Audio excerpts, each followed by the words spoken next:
A fat piece of garbage thinks he belongs here. Officer Bradley Hayes jerks his patrol car across 2 lanes, tires squealing as he cuts off Jerome Washington's modest sedan.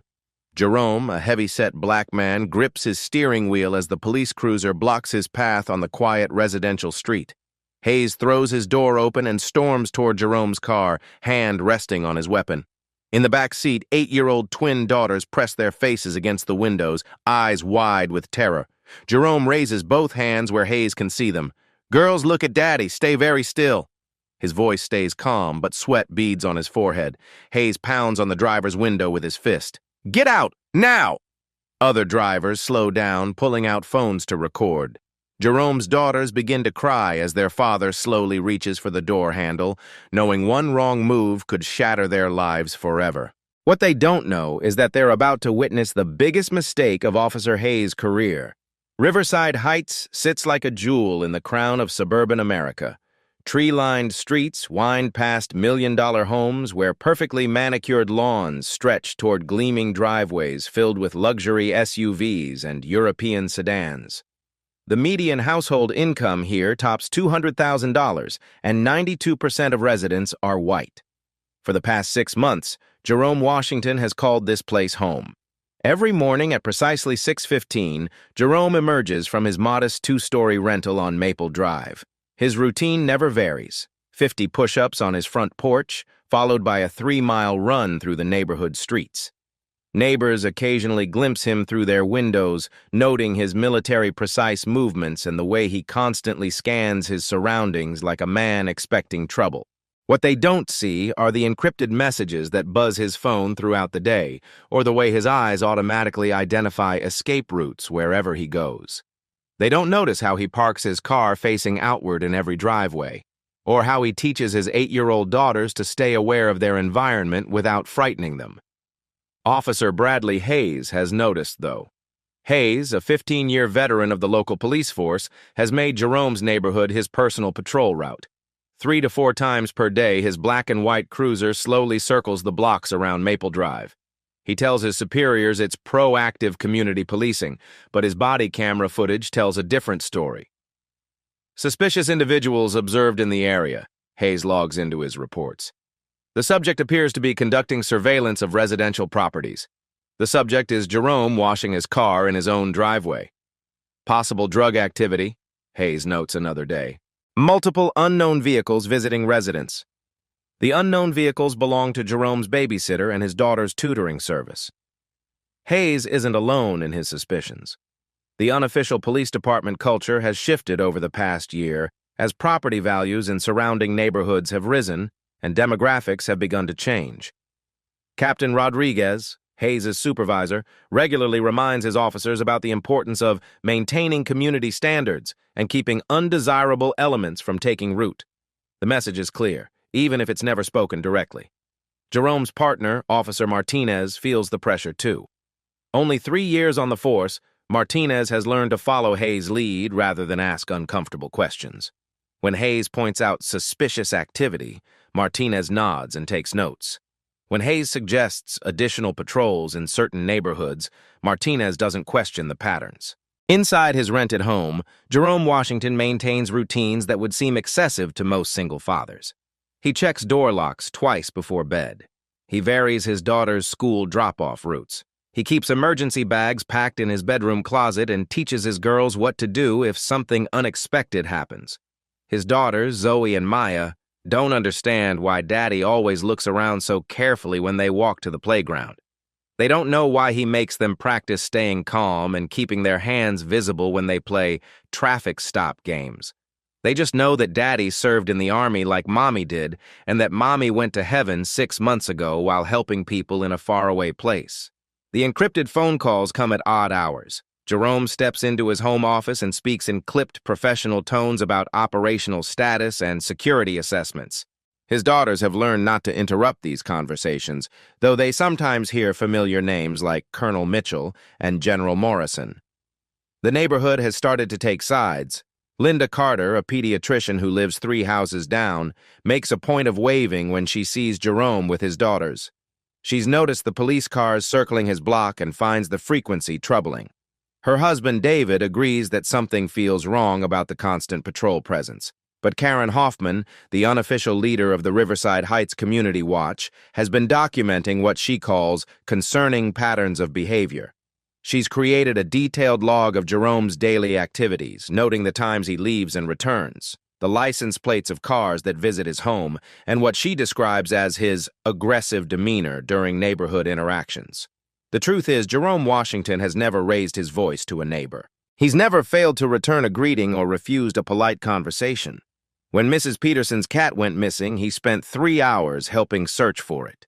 When teenage vandals hit several mailboxes on his street, Jerome installed a security camera that helped identify the culprits. But perception isn't always reality, especially when fear and prejudice cloud judgment. Hayes' daily reports continue to pile up. Each one documents Jerome's normal activities through the lens of suspicion. Walking his daughters to school becomes loitering near educational facilities. Working in his garden becomes conducting surveillance of neighboring properties. The stage is set for confrontation, and Jerome Washington has no idea that his simple desire to give his daughters a safe place to heal has put them all in terrible danger. The first stop happens on a Tuesday morning at exactly 8:47 a.m.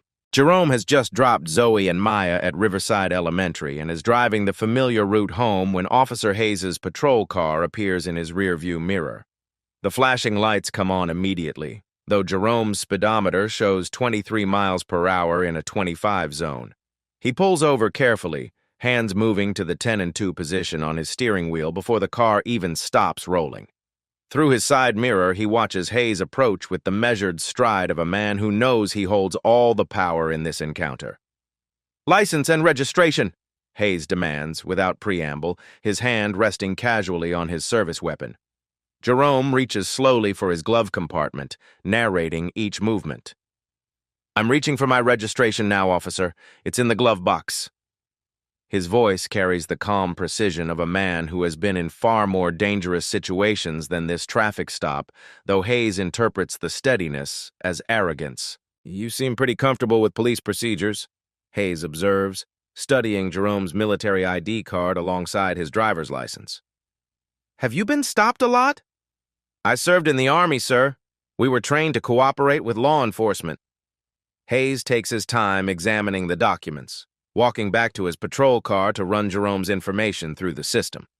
The computer returns exactly what Jerome knows it will: a clean record, local address verified, no outstanding warrants or violations. But Hayes isn't satisfied with clean records. "Step out of the vehicle," he orders upon returning. "I'm going to conduct a safety search." Jerome complies, emerging from his car with hands visible. "Officer, may I ask what violation prompted this stop?" "You were driving erratically, weaving between lanes." It's a lie, and they both know it. Jerome's car hasn't deviated from the center of his lane once during the entire drive. But challenging a police officer's word is a luxury Jerome can't afford, especially not as a black man in a predominantly white neighborhood. Hayes begins searching Jerome's car with theatrical thoroughness, pulling out floor mats and checking under seats. He opens the glove compartment and sorts through registration papers, insurance documents, and the small collection of his daughter's hair ties that Jerome keeps there for emergencies. "What's this?" Hayes holds up a small notebook from the center console. "My daughter's schedule. School events, doctor appointments." Hayes flips through pages of careful handwriting documenting pickup times, soccer practice schedules, and reminders about parent-teacher conferences. To Jerome, it's the meticulous planning of a single father trying to keep track of everything. To Hayes, it represents something far more sinister. "Pretty detailed surveillance notes," Hayes mutters, photographing several pages with his phone. The search yields nothing illegal because there's nothing illegal to find. Hayes returns Jerome's license with obvious reluctance. "Keep your speed down and your eyes on the road. I'll be watching." 3 days later, the second stop occurs. This time, Jerome is returning from the grocery store with a week's worth of supplies for his family. Hayes pulls him over 6 blocks from his house, claiming Jerome failed to signal when changing lanes. Again, it's a fabrication, but Jerome submits to another search, another round of questions, another 20 minutes of his life spent proving he has the right to exist in his own neighborhood. "You shop at a lot of different stores." Hayes observes, noting grocery bags from 3 different markets in Jerome's trunk. Why not stick to one place? Jerome could explain that he compares shops to stretch his budget, that he looks for sales and coupons like any responsible parent. Instead, he simply says, "I like to find the best prices, officer." Hayes seems to interpret this as suspicious behavior rather than normal household economics. The third stop happens outside Riverside Elementary. Jerome arrives 20 minutes early for pickup, as he does every day, and sits in his car reading a paperback novel while waiting for dismissal. It's a routine he's followed for 6 months without incident. But today, Hayes pulls up beside him and motions for him to roll down his window. "What are you doing here?" Hayes demands. "Waiting to pick up my daughters, officer. Same as always. School doesn't let out for another 15 minutes. Why are you here so early?" Jerome could explain that early arrival ensures good parking, that he uses the quiet time to decompress from his day, that consistency helps his daughters feel secure in their routine. Instead, he offers the simple truth: "I like to be on time." Hayes orders Jerome out of his car in full view of other parents, teachers, and children.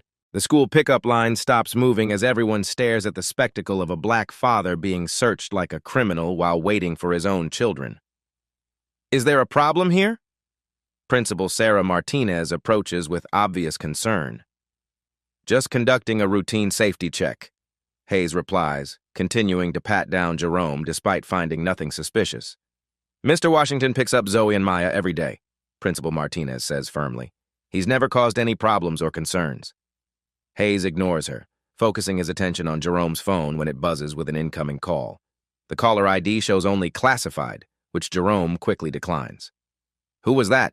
Hayes demands. "Wrong number."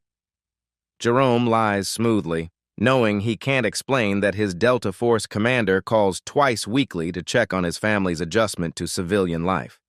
The search ends when Zoe and Maya burst through the school's front doors, backpacks bouncing as they run toward their father. Their joyful shouting dies when they see the police officer standing beside their car. "Daddy!" Zoe's voice trembles with confusion and fear.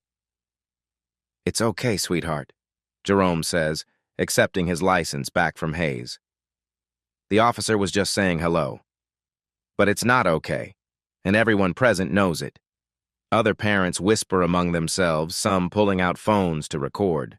A few look sympathetic, while others appear to validate their suspicions about Jerome's presence in their community. That evening, Jerome makes an encrypted call to his commanding officer. "Sir, we may have a problem here," he says quietly from his home office while his daughters do homework in the kitchen. "Local law enforcement appears to be conducting targeted harassment." The voice on the other end is crisp and professional. "Do you need extraction?" Jerome considers this seriously. His unit could have him and his daughters relocated within hours, set up with new identities in a place where his service record would command respect rather than suspicion. But starting over would mean more upheaval for Zoe and Maya, more disruption to their healing process after losing their mother. "Negative, sir. Request permission to maintain the current position and monitor the situation." "Granted, but Washington..." "Yes, sir." "Document everything. If this escalates, we'll need evidence." Jerome begins keeping a detailed log of every police encounter: date, time, location, officers involved, witnesses present, and the stated reason for each stop. Within 2 weeks, the pattern becomes undeniable. He's being systematically harassed by law enforcement officers who have decided he doesn't belong in their community. The fourth stop occurs while Jerome is helping his elderly neighbor, Mrs. Peterson, carry groceries from her car to her front door. Hayes appears as if summoned by some invisible signal, demanding to know what Jerome is doing on Mrs. Peterson's property. "He's helping me with my shopping," the 78-year-old woman says indignantly. "Jerome helps me every week. He's a wonderful neighbor." Hayes seems disappointed by this explanation, but proceeds with his usual routine anyway. Jerome submits to another search, another interrogation, another public humiliation, while Mrs. Peterson watches in growing outrage. "This is harassment," she tells Hayes bluntly. "I'm calling your supervisor." Hayes simply shrugs. "Just doing my job, ma'am." But it's not his job, and Jerome knows it. This is personal now, a campaign of intimidation designed to drive him and his family away from Riverside Heights. The question is how far Hayes is willing to go, and whether Jerome can protect his daughters while maintaining the low profile his military obligations require. As he tucks Zoe and Maya into bed that night, Jerome tries to explain why police officers keep stopping Daddy. "Sometimes people don't understand each other," he says carefully. "They get scared of things that are different." "Are we different, Daddy?" Maya asks. Jerome looks at his daughters, two beautiful children who have already lost their mother and now face a world that sees them as threats simply because of their skin color. He thinks about his Medal of Honor citation, his 20 years of service protecting American freedoms, the classified missions that have kept families just like his safe from harm. "No, baby," he whispers, "we're exactly where we belong." But as he closes their bedroom door, Jerome Washington wonders how long he can shield them from the truth that their own country may not agree. The harassment escalates from random stops to systematic surveillance within 24 hours.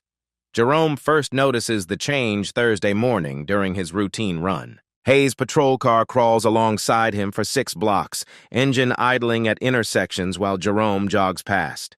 When Jerome stops to stretch at the neighborhood park, Hayes parks across the street and watches, making no attempt to hide his surveillance. By Friday evening, Hayes introduced a new element: welfare checks. The first knock comes at 7:30 p.m., just as Jerome helps his daughters with homework. Through the peephole, he sees Hayes and Officer Martinez standing on his porch with clipboards. "Mr. Washington, we received a report of suspicious activity at this address. Mind if we look around?" Jerome knows his rights, but refusing could escalate into something worse. "What kind of suspicious activity?" "Neighbor reported multiple unknown individuals entering your residence at unusual hours," Hayes explains, reading from his clipboard. The unknown individuals were Jerome's babysitter and the pizza delivery driver. The unusual hours were 6:30 and 7 o'clock on a weeknight. Jerome doesn't argue because his daughters watch nervously from the doorway. "You're welcome to look around, but please keep your voices down. My girls are doing schoolwork." Hayes steps inside without waiting for formal invitation, boots heavy on Jerome's hardwood floors. He surveys the living room with its children's artwork and family photos featuring a woman in military uniform. "That your wife?" Martinez asks, nodding toward a framed photo. "Was. She was killed overseas 6 months ago." Martinez looks genuinely sorry, but Hayes continues his inspection, opening closets and examining kitchen drawers while Jerome's daughters huddle on the couch. "Daddy, why are the police looking through our house?" Zoe whispers. "They're making sure we're safe, sweetheart." Hayes discovers Jerome's home office and photographs everything: the computer, military certificates, the locked filing cabinet. "You work from home?" "Sometimes. Consulting work." Jerome can't explain that his consulting involves classified Pentagon debriefings and Delta Force coordination. The welfare check concludes with Hayes leaving his card. "We'll be increasing patrols in this neighborhood." Saturday brings multiple police cars. Jerome is teaching his daughters to ride bikes in their driveway when 3 patrol units converge on Maple Drive. Hayes emerges with swagger suggesting major criminal activity rather than children learning to balance. "We received multiple reports of disturbances at this address," Hayes announces to neighbors emerging from their houses. "What disturbances?" Jerome asks, standing between officers and his daughters. "Loud noises, possible property damage, a suspicious gathering." The loud noises were Zoe and Maya laughing. The property damage was a scraped knee requiring a Band-Aid. The suspicious gathering was Jerome, his daughters, and Mrs. Peterson cheering their progress. Hayes orders Jerome to produce identification in his own driveway. Other officers search the property perimeter, examining Jerome's garden and playground equipment as if they might conceal criminal evidence. Neighbors take photos with their phones. Some look sympathetic, others vindicated. The community division becomes visible as people choose sides by where they stand. "Is this really necessary?" Mrs. Peterson demands, approaching with her walker. "This man has done nothing wrong." Hayes dismisses her concerns politely, but Jerome notices how the officer's jaw tightens at being challenged by an elderly white woman defending a black man. Detective Sarah Carter arrives as 6 officers search a family's driveway because children were learning to ride bicycles. This represents exactly the resource misallocation that concerns her about department priorities. Chen quietly observes, taking notes and asking uncomfortable questions. When Hayes reports multiple complaints and community safety concerns, Carter requests copies of the original complaint reports. Sunday escalates further. Jerome takes his daughters to the neighborhood playground, the same park where they've played safely for months. Within minutes, Hayes arrives with backup, claiming reports of aggressive behavior toward other children. Jerome watches his daughters play on swings while other families pack up and leave. The playground empties except for his family and 3 police officers conducting what Hayes calls a public safety assessment. "We're going to need you and your children to come with us for questioning," Hayes finally announces. "Questioning about what? We're playing at a public playground. Multiple witnesses report threatening behavior." Jerome looks around the empty playground. There are no witnesses because Hayes's presence drove everyone away. But he knows arguing will only make things worse for his daughters, who are now crying as they watch their father being handcuffed. That evening, Carter reviews the complaint files Hayes referenced throughout the week. Every single complaint about Jerome Washington originated from Hayes himself. There are no civilian reports, no witness statements, no evidence of any wrongdoing beyond existing while black in Riverside Heights. Chen stares at the fabricated reports and realizes she's witnessing systematic harassment disguised as police work. But before she can act on this discovery, her phone rings with news that will change everything. The Pentagon is calling about Jerome Washington. Detective Sarah Carter answers her phone at 9:47 p.m. on Sunday evening, expecting a routine call about paperwork or scheduling. Instead, she hears the crisp, authoritative voice of someone accustomed to giving orders that shape national security. "Detective Carter, this is General Patricia Morrison, Pentagon Joint Chiefs Liaison Office. I understand you've been investigating incidents involving Colonel Jerome Washington." Chen nearly drops her phone. "Colonel?" "That's correct. I need you to understand that you're dealing with one of our most decorated Special Operations commanders. Colonel Washington is currently on medical leave following the loss of his wife in a classified overseas operation." The words hit Carter like a physical blow. She thinks about Hayes handcuffing Jerome in front of his crying daughters just hours earlier, about the systematic harassment she's documented in her files, about a police department that has spent weeks terrorizing a grieving military hero. "General, I need to ask you to verify this information through official channels. I'm transmitting his service record to your secure terminal now. What I'm about to tell you is classified, but given the circumstances, you need to understand who you're dealing with." Chen's computer chimes with an incoming encrypted file. As she opens Jerome's military record, her breath catches in her throat. 20 years of Special Operations service, 3 Purple Hearts, a Silver Star, Congressional Medal of Honor, combat deployments to Afghanistan, Iraq, Syria, and locations so classified they're listed only as various theaters of operation, but it's the recent entries that make her hands shake. 6 months ago, Captain Lisa Washington, also Delta Force, was killed in a suicide bombing while providing medical aid to civilian casualties in a classified location. She left behind her husband, Colonel Jerome Washington, and twin 8-year-old daughters. "Colonel Washington specifically requested assignment to your area for family healing purposes," General Morrison continues. "He wanted his daughters to have stability and normalcy after losing their mother. We granted this request because of his exemplary service record and personal sacrifice." Chen scrolls through commendations that read like something from a movie. Jerome has led missions that saved hundreds of American lives. He's received personal recognition from 3 different presidents. His tactical expertise has shaped military doctrine used throughout Special Operations forces, and for the past 3 weeks, Hayes has been treating him like a criminal. "General, there may have been some misunderstandings with local law enforcement." "Detective Carter, I want you to understand something very clearly. Colonel Washington could have any assignment he wants in the military. He could be commanding troops, training elite units, or working in the Pentagon. Instead, he chose to live quietly in your community because he wanted his daughters to heal in a safe, stable environment." The irony cuts deep. Jerome moved to Riverside Heights specifically to protect his children from trauma, only to have his own neighbors and police force inflict new wounds on his grieving family. "What kind of misunderstandings are we talking about?" Morrison asks. Chen looks at the stack of incident reports on her desk. Traffic stops without cause, searches without justification, harassment disguised as community policing, a pattern of systematic intimidation that would make any reasonable person question their safety and belonging. Significant ones, General. I think we need to meet in person. I'll be there tomorrow morning at 0800 hours. And Detective? Yes, ma'am. Colonel Washington doesn't know I'm calling you. He's been handling this situation through proper channels, filing complaints and documenting incidents like any civilian would. He's trying to protect his cover and maintain the low profile we requested for operational security reasons. Chen thinks about Jerome's calm demeanor during every police encounter, his perfect cooperation despite obvious harassment, his careful answers that revealed nothing about his background or capabilities. She had attributed his composure to experience with police profiling, but now she understands it represents something far more profound. A decorated warrior choosing peace over conflict to protect his children. What's his current operational status? Technically, he's on medical leave for grief counseling and family stabilization. Practically, he remains one of our most valuable assets.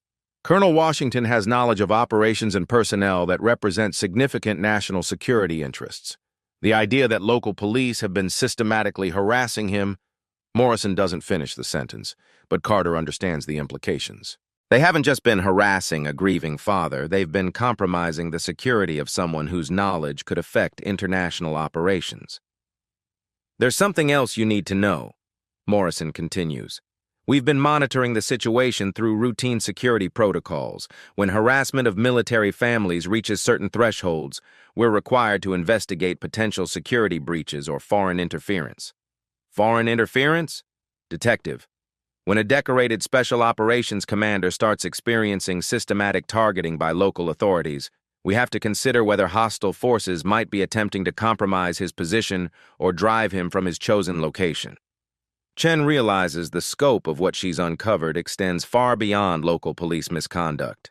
This isn't just about civil rights violations or community policing failures. They've potentially created a national security incident by harassing one of America's most important military assets. Her phone buzzes with another incoming call. Hayes' name appears on the display.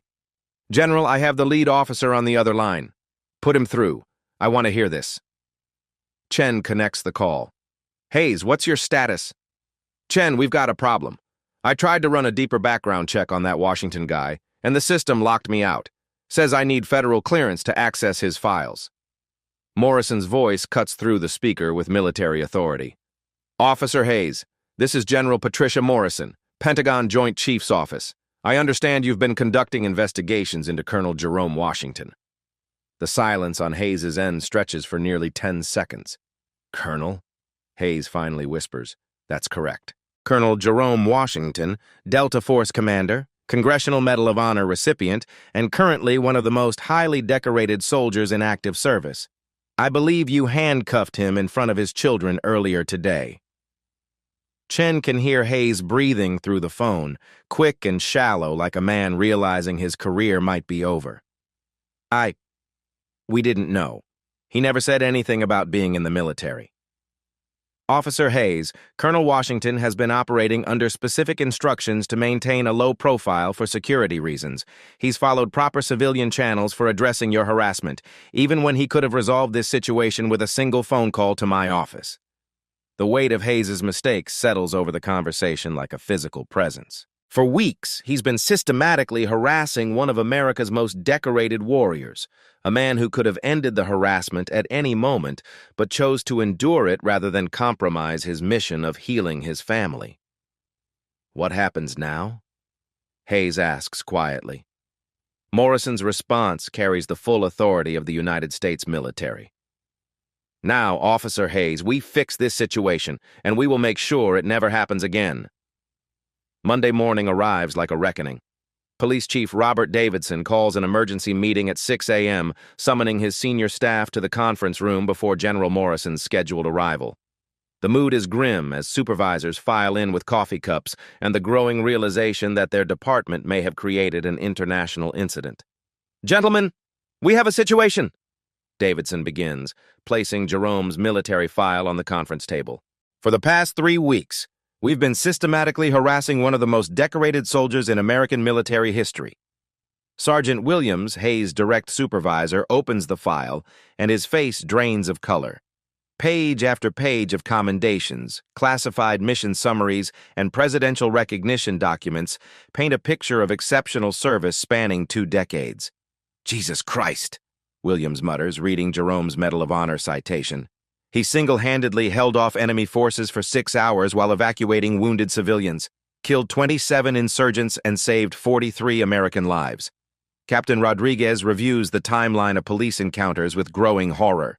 Every incident Hayes reported as suspicious activity now reads like harassment of a grieving war hero trying to give his children a normal life. "Where's Hayes now?" Davidson asks. "Called in sick this morning," Martinez responds. "First time in 5 years." Davidson's jaw tightens. "Get him in here now!" At 8 a.m. sharp, General Morrison enters the police station in full dress uniform, her bearing and demeanor commanding immediate respect from everyone present. 2 Pentagon liaisons accompany her, along with a JAG officer whose presence suggests serious legal implications. "Chief Davidson, I'm here to discuss Colonel Washington's situation and determine appropriate remedial actions." They gather in the main conference room, where Morrison spreads out a comprehensive analysis of every police encounter Jerome has experienced since moving to Riverside Heights. "Let me be clear about what we're dealing with," Morrison begins. "Colonel Washington is not just any soldier. He's the commanding officer of Delta Force's most elite unit. His tactical knowledge includes classified information about ongoing operations in 7 different countries. The missions he's led have directly prevented terrorist attacks on American soil." She clicks to the next slide, showing a photo of Jerome in dress uniform standing beside 3 different presidents. "This man has received personal recognition from the highest levels of our government. He's trained special forces units for NATO allies. Foreign intelligence services would pay millions for access to what he knows." Detective Carter reviews her investigation findings. "General, I've documented a clear pattern of harassment spanning 3 weeks. Officer Hayes has conducted 14 separate encounters with Colonel Washington, all without legitimate justification. Show me the specifics." Chen pulls up body camera footage from Jerome's first traffic stop. The room watches in uncomfortable silence as Hayes orders Jerome from his vehicle for no apparent reason, searches his car without cause, and makes veiled threats about keeping an eye on him. "This man could disable Officer Hayes in approximately 3 seconds using techniques he's mastered over 20 years of combat experience," Morrison observes. "Instead, he chooses complete compliance to model appropriate behavior for his daughters." The next video shows Hayes confronting Jerome at the elementary school.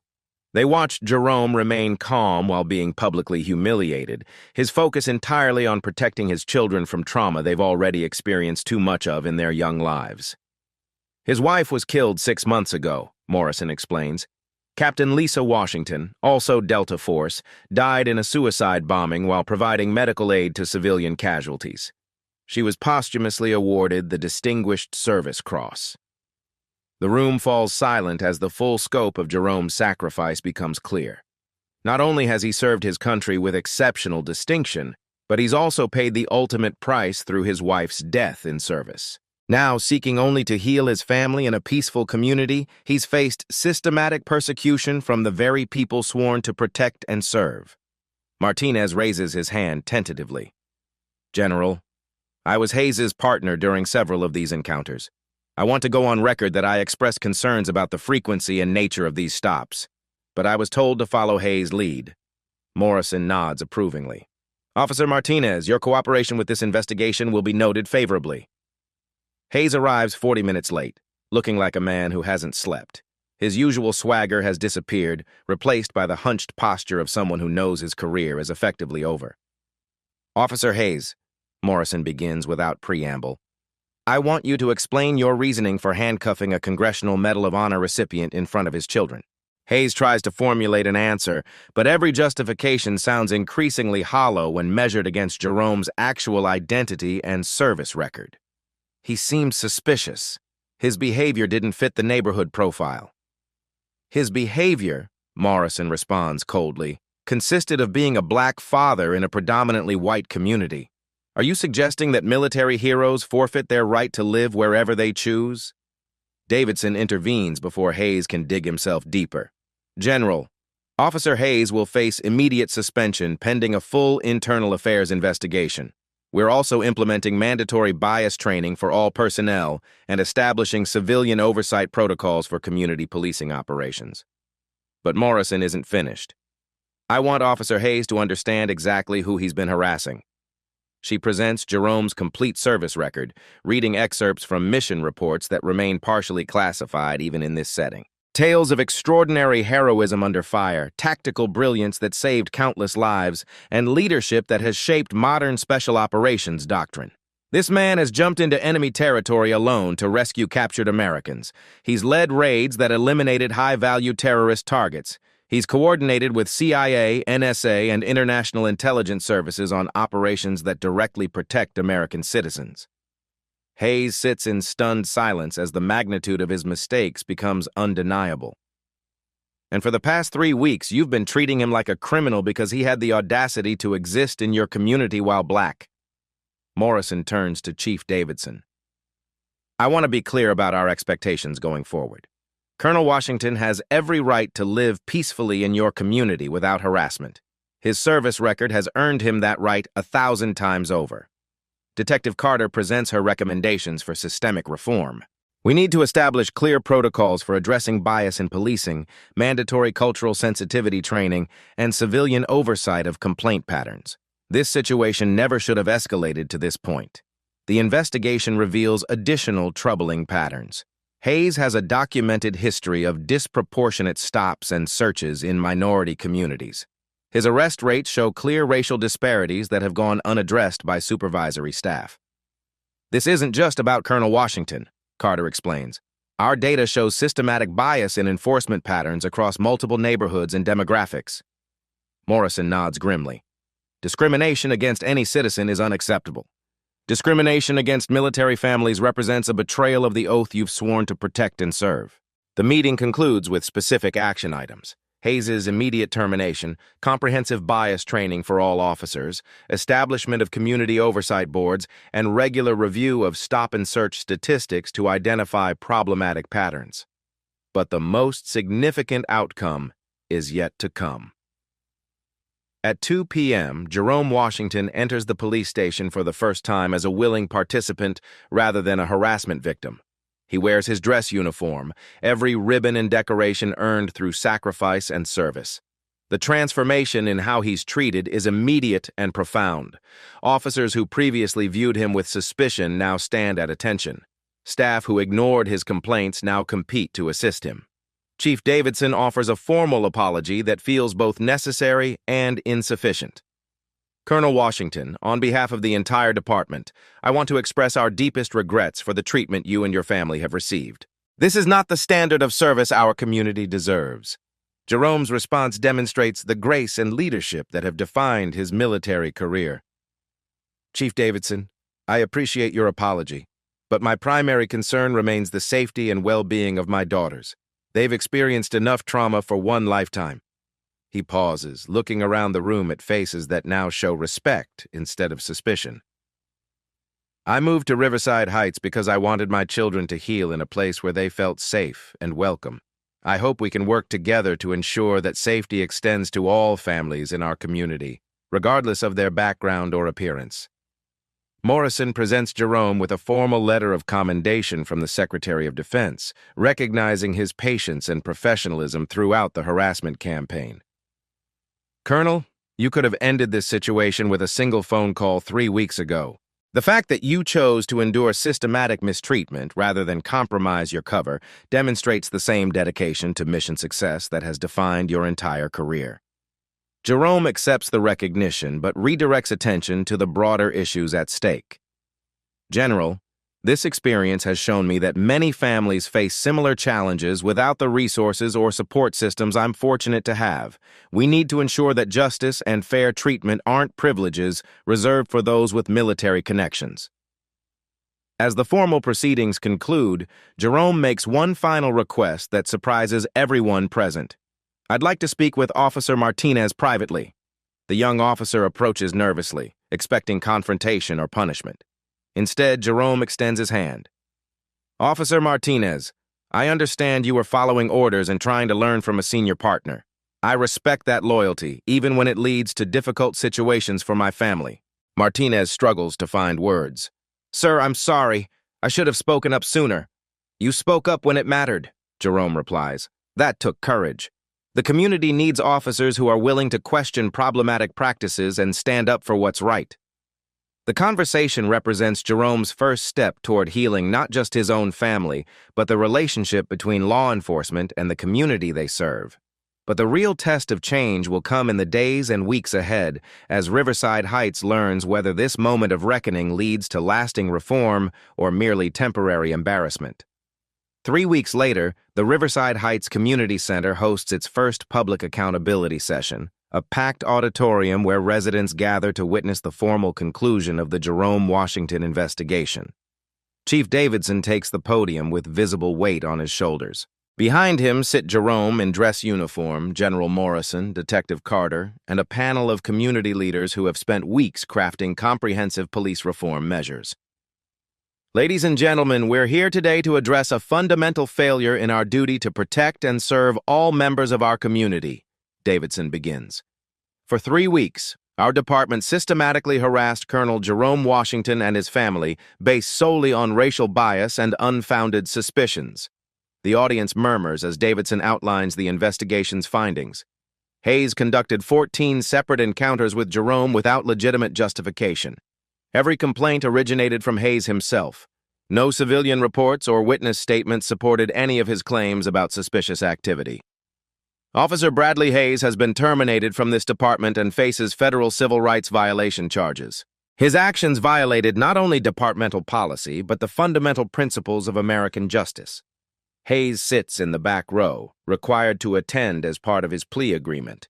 His 15-year career ended in disgrace. His pension forfeited, his reputation destroyed by his own prejudice and abuse of power. Martinez approaches the microphone for his victim impact statement, his voice steady despite obvious emotion. I want to apologize publicly to Colonel Washington and his daughters. I participated in harassment that I knew was wrong because I lacked the courage to challenge a senior officer. That failure will motivate me to be better for the rest of my career.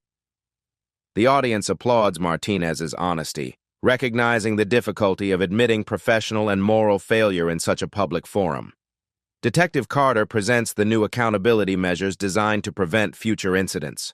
We're implementing mandatory bias training for all officers, civilian oversight of complaint patterns, and regular audits of stop and search statistics.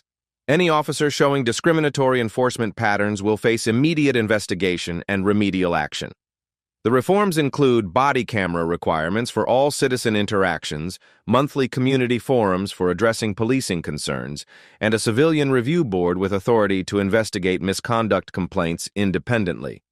Mayor Patricia Williams takes the podium to address the broader community impact. This incident has forced us to confront uncomfortable truths about bias and discrimination in our community. We cannot allow prejudice to drive out families who contribute to our neighborhood's strength and diversity. The City Council unanimously approved a formal resolution declaring Riverside Heights a welcoming community for all residents, regardless of race, religion, or background. The resolution includes specific protections for military families and veterans adjusting to civilian life. Jerome finally speaks, his words measured and powerful. 3 weeks ago, my daughters asked me why police officers kept stopping Daddy. I struggled to explain how people could judge us based on our appearance rather than our character or contributions. He pauses, looking directly at the community members who had supported his family throughout the ordeal. But this experience also showed us the power of neighbors who stand up for what's right. Mrs. Peterson, Principal Martinez, Dr. Carter, and many others demonstrated that courage and compassion can overcome fear and prejudice. Zoe and Maya Washington joined their father at the podium, wearing matching dresses and shy smiles. They've prepared a brief statement with help from their school counselor. We want to thank everyone who helped make our neighborhood safe again. Zoe reads carefully. Daddy always tells us that heroes protect people who can't protect themselves. Now we know our community has lots of heroes. Maya adds her own words off script. And we want Officer Martinez to know that we forgive him because Daddy says forgiveness helps hearts heal faster. The audience responds with sustained applause, many wiping away tears as they witness the grace and maturity of children who have endured far too much trauma in their young lives. General Morrison delivers the session's closing remarks. Colonel Washington exemplifies the values we ask our military to defend: honor, courage, and commitment to others' welfare above personal comfort. His response to systematic harassment demonstrates why America's military produces exceptional leaders. She presents Jerome with a Presidential Unit Citation on behalf of his Delta Force team, recognizing their continued service to national security even while dealing with personal loss and civilian challenges. The ceremony concludes with an unexpected moment of unity. Martinez approaches Jerome's family and asks permission to present Zoe and Maya with junior police badges, symbolizing their status as honorary community safety officers. "Your daddy protects our whole country," Martinez tells them. "Maybe someday you'll help protect our community too." As families file out of the community center, conversations buzz with cautious optimism about lasting change. The real test will come in daily interactions between police and citizens, in hiring practices and training protocols, in the countless small moments where bias either flourishes or withers. Jerome Washington has won more than personal vindication. He's helped create a framework for justice that could protect countless other families from experiencing the systematic harassment his own endured. But change requires vigilance, and everyone present knows that progress demands continued commitment from both law enforcement and the community they serve. 1 year later, Riverside Heights looks remarkably different. Jerome Washington stands on the elementary school soccer field, coaching his daughter's team with the same precision he once applied to military operations. Beside him, Officer Martinez serves as assistant coach, having transferred to community relations after completing bias training. "Remember, girls, teamwork makes everyone stronger," Jerome calls out as Zoe and Maya practice with their diverse teammates. The man once viewed as a threat now mentors children from all backgrounds. Detective Carter, promoted to Community Relations Director, visits practice to check on youth engagement programs. "How are the girls adjusting?" "They're thriving," Jerome replies, watching his daughters laugh with friends. "They've learned their community includes people who stand up for what's right." Hayes serves 18 months for civil rights violations, his testimony now part of mandatory police training about discriminatory enforcement consequences. The Riverside Heights reform model has spread to departments across 3 states. Mrs. Peterson, now 81, serves on the Civilian Oversight Board reviewing police interactions. "Jerome taught us that heroes don't always look like what we expect," she tells newcomers during monthly neighborhood meetings. Martinez has become the department's leading community policing advocate. "Colonel Washington showed me that real strength means admitting mistakes and working to do better," he tells recruits. As practice ends, Jerome gathers the team. "What did we learn today? Teamwork makes everyone stronger," the children shout. "And what do we do when someone needs help? We stand up for each other." Jerome smiles, remembering his daughter's tears during those police encounters. Today they ran to their car, excited about next week's game, secure in their community. The memorial garden behind their house grows lush with flowers honoring Captain Lisa Washington. Jerome and his daughters tend it together, sharing stories about Mommy's service.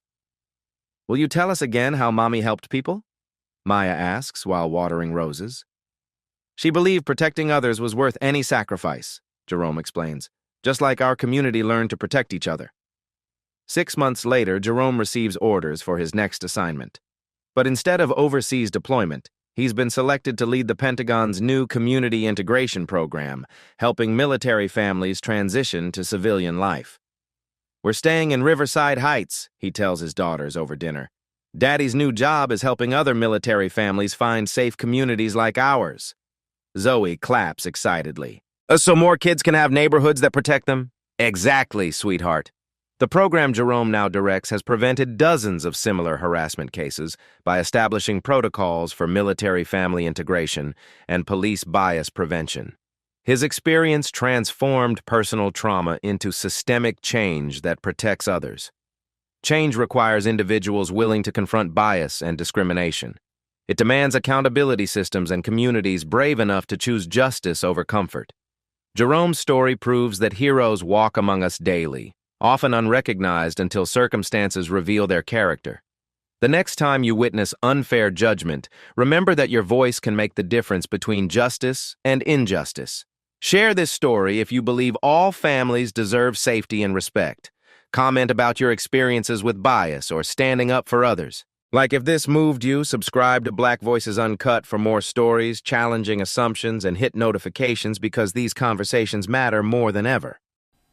At Black Voices Uncut, we don't polish away the pain or water down the message.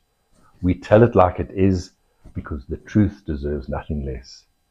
If today's story spoke to you, click like, join the conversation in the comments, and subscribe so you'll be here for the next Uncut Voice.